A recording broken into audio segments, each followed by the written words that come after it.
بسم اللہ الرحمن الرحیم۔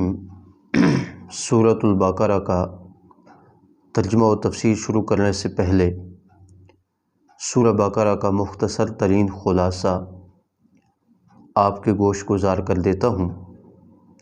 اس سے پہلے یہ بات جان لیجئے کہ سورۃ البقرہ قرآن کریم کی سب سے بڑی سورہ مبارکہ ہے۔ مفسرین کرام نے لکھا کہ مدینہ طیبہ میں سب سے پہلے جو سورہ مبارکہ نازل ہوئی وہ سورۃ البقرہ ہے۔ اس کو سورہ بقرہ کہنے کی ایک وجہ یہ ہے کہ سورہ مبارکہ کے 8ویں رکوع میں ذبح بقرہ کا حکم ہے۔ اس مناسبت سے اس سورہ مبارکہ کا نام سورۃ البقرہ ہے۔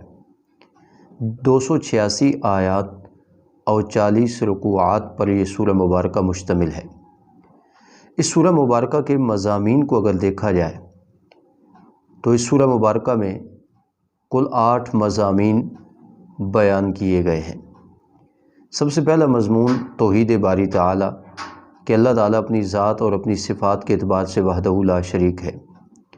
دوسرا مضمون مضمون رسالت کہ آپ صلی اللہ علیہ وسلم اللہ تعالیٰ کے سچے نبی اور رسول ہیں۔ تیسرا مضمون قرآن کریم کی صداقت کہ قرآن کریم اللہ تعالیٰ کی سچی کتاب ہے۔ چوتھا مضمون مضمون قیامت ہے کہ یہ دنیا فانی ہے اور اس کے بعد اللہ تعالیٰ نے ایک اور جہان تیار کر رکھا ہے جس میں لوگوں کو دوبارہ زندہ کیا جائے گا اور اللہ رب الجلال ان کے درمیان عدل و انصاف کا فیصلہ فرمائیں گے، جس دن کو قیامت کا دن کہا جاتا ہے۔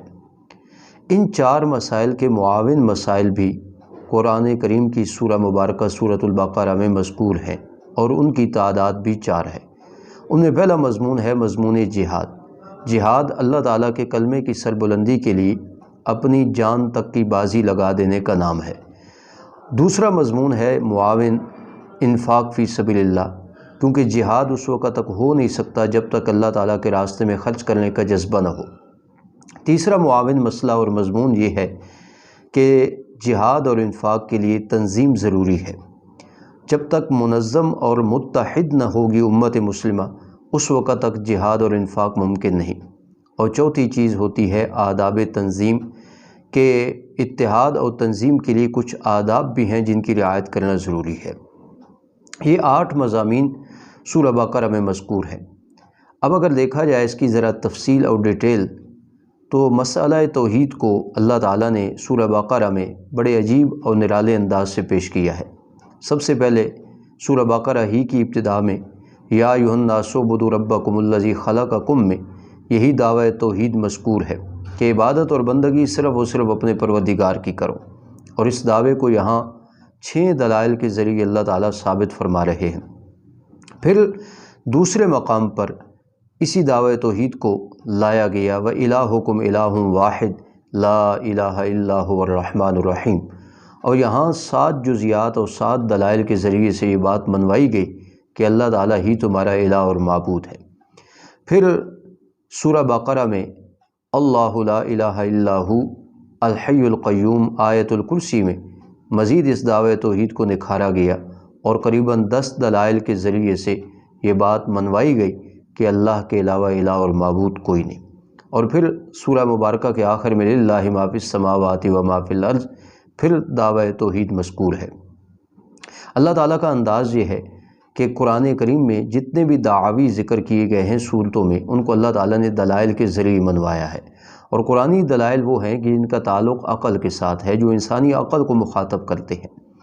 دوسرے نمبر پر مضمون رسالت ہے۔ مضمون رسالت منوانے کے لیے اللہ تعالیٰ نے حضرت ابراہیم علیہ السلام کا تذکرہ بطور تمہید کی سورہ بقرہ میں کیا ہے، اور ابراہیم علیہ السلام کے تذکرے سے مقصود ایک تو یہ ہے کہ وہ 3 طبقات جو آپ صلی اللہ علیہ وسلم کے مخاطب تھے انہیں یہ بات باور کرانا مقصود تھی کہ تم اپنے آپ کو حضرت ابراہیم علیہ السلام سے منسوب کرتے ہو، مگر جس کعبۃ اللہ کو حضرت ابراہیم علیہ السلام نے توحید کا مرکز بنایا، پہلا طبقہ مشرکین عرب کا، وہ کعبہ کو بجائے توحید کا مرکز ماننے کے اسے شرک کدہ بنائے بیٹھے تھے۔ یہود اور نصارہ دونوں طبقات بھی نبی علیہ السلام کے مخاطب تھے، وہ بھی اپنے آپ کو ابراہیمی کہتے تھے، مگر یہود حضرت عزیر علیہ السلام کو خدا کا بیٹا گردانتے اور نصارہ حضرت عیسیٰ علیہ السلام کو خدا کا بیٹا کہتے تھے۔ انہیں یہ بات باور کرائی گئی کہ تم کاہے کے ابراہیمی ہو کہ تمہارا نظریہ اور عقیدہ قطعاً ابراہیم علیہ السلام والا نہیں۔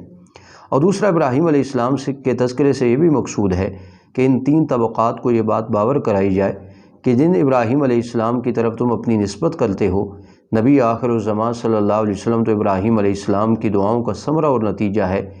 آپ صلی اللہ علیہ وسلم جو ابراہیم علیہ السلام کی دعا کا نتیجہ ہیں، تم تینوں طبقات جناب نبی اکرم صلی اللہ علیہ وسلم کی مخالفت پہ تلے ہو، تم کاہے ابراہیمی اپنے آپ کو کہلانے کے لائق ہو۔ اس کے بعد تحویل قبلہ کی بات بھی سورہ بقرہ میں مذکور ہے۔ اس کا تعلق بھی مضمون رسالت کے ساتھ ہے۔ اس کے ساتھ ساتھ سورہ بقرہ میں اللہ تعالیٰ نے بنی اسرائیل کی اصلاح کے لیے بھی کئی ایک پروگرامات ذکر کیے اور ہر طریقے سے بنی اسرائیل کی اصلاح کرنے کی کوشش کی۔ اس کی وجہ یہ ہے کہ سورہ بقرہ میں یہود مدینہ کو مخاطب کیا گیا ہے، جو آپ صلی اللہ علیہ وسلم کی بعثت سے پہلے مدینہ اور اس کے گرد و نواح میں اس لیے آباد ہوئے تھے کہ نبی آخر الزمان صلی اللہ علیہ وسلم جب یہاں تشریف لائیں گے تو آپ صلی اللہ علیہ وسلم پر ایمان لے آئیں گے، مگر وہ آپ صلی اللہ علیہ وسلم کی اس آمد کے بعد حسد کا شکار ہوئے، بجائے آپ صلی اللہ علیہ وسلم کے معاون بننے کے آپ صلی اللہ علیہ وسلم کے مخالف ٹھہرے۔ قرآن کریم کی صداقت کی بات بھی سورہ بقرہ میں کی گئی ہے۔ مضمون قیامت بھی سورہ بقرہ میں لایا گیا ہے۔ جہاد فی سبیل اللہ کا مضمون بھی ہے، انفاق فی سبیل اللہ کا مضمون بھی ہے، اور اس کے ساتھ ساتھ تنظیم سازی کی طرف بھی انسان کو متوجہ کیا گیا ہے۔ تنظیم سازی کے لیے سب سے پہلی شرط تو یہ ہے کہ آدمی کا خود کریکٹر ٹھیک ہو۔ اس لیے سورہ بقرہ میں اللہ تعالیٰ نے ایسے امور کا ذکر کیا ہے جس سے انسان کا اپنا کردار اور انسان کا اپنا کریکٹر درست ہو، جیسے نماز کے احکام، روزے کے احکام، حج اور عمرہ کی ادائیگی، اور اسی طریقے سے وہ امور جس سے انسان کے باطن کی اصلاح ہو۔ دوسرے نمبر پر تنظیم سازی کے لیے ضروری ہے کہ انسان کے گھر کا ماحول درست ہو۔ اس کے لیے سورہ بقرہ میں اللہ تعالیٰ نے نکاح، رضاعت، عدت وغیرہ کے احکام، میراث وغیرہ کے احکام بیان کیے ہیں تاکہ گھریلو نظام بہترین سے بہترین ہو سکے۔ اور تیسری شرط تنظیم کے لیے یہ ہوتی ہے کہ ملک کا نظم و نسق بھی درست ہو۔ اس لیے سورہ بقرہ میں قصاص کا حکم دیا گیا۔ فرمایا کسی کو قصاصاً قتل کرو گے تو تمام جانیں محفوظ ہو جائیں گی۔ میراث کو شرعی طریقے سے تقسیم کرو تاکہ کسی قسم کا اختلاف اور جھگڑا ہی نہ ہو۔ اسی طریقے سے رشوت اور غصب اور ہر طرح کا ناجائز مال کسی کا استعمال کرنا، اس کی ممانعت بھی سورہ بقرہ میں مذکور ہے تاکہ ملک میں اور معاشرے میں امن رہے۔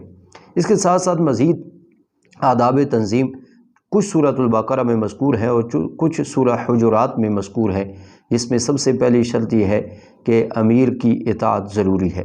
دوسری شرط یہ ہے کہ اگر تمہارے پاس کوئی ایسا آدمی خبر لاتا ہے کہ جس کی خبر کے بارے میں تم خواہ مخواہ عمل کرنے کے بعد نقصان اٹھانے کے درپے ہو جاؤ تو بہتر ہے اس سے تحقیق کر لیا کرو تاکہ بعد میں کسی قسم کا نقصان نہ اٹھانا پڑے۔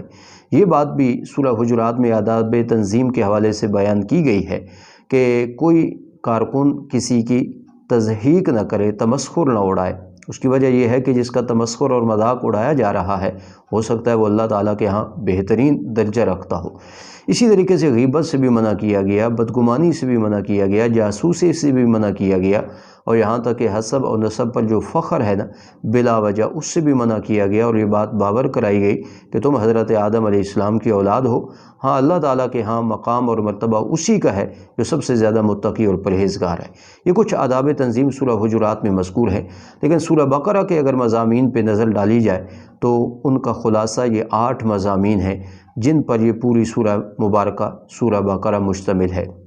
توحید باری تعالیٰ، مضمون رسالت، صداقت کتاب، قرآن کریم کی صداقت کے بعد صداقت قیامت کہ قیامت ضرور آ کر رہے گی، مضمون جہاد اور جہاد کے ساتھ انفاق فی سبیل اللہ، اور ان دونوں کے لیے تنظیم اور اس کے لیے آداب تنظیم، یہ سورہ بقرہ کا کچھ خلاصہ ہے۔ اس خلاصے کو مد نظر رکھ کر کے سورہ بقرہ کے مضامین کو سمجھنا یقیناً آسان ہوگا۔